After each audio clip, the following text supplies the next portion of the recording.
Doymadam ağzına bolsun salamlı. Eğer de sen adam bolayın deysen, bol edip ekranı kov aklı kemallı. Eğer de sen adam bolayın deysen, öğrenil gününden yaxşı edebi.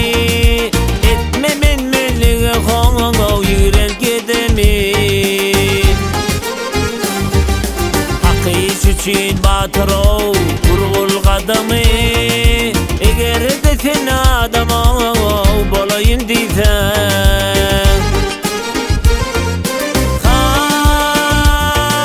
kirgin bay garip deyip adam saylama. Devlet gelse göterilme aynama. Ovanda yat bolsa kov sen toy toylama. Sen adam bolayın deysen,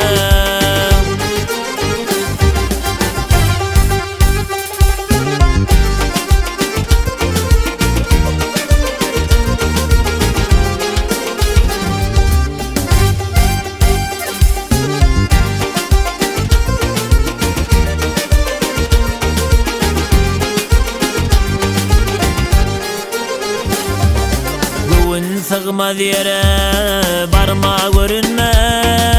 Bin fidana düşme koğu çapma urunma.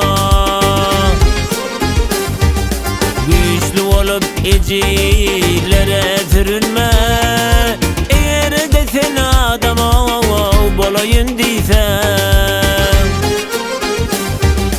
toyat hizmetinden durmağın çette. Sen kim barsın yaxşı yaman novatda. Yaxşılık et yalan çıdamatda. Eğer de sen adam bolayın deysen, harama ulaşın haktan daslaşma. Oğurluktan qarna doymadı baş koşma. Netlik edip iyilem gözünden düşme. Eğer de sen adam bolayın deysen, eğer de sen adam bolayın deysen.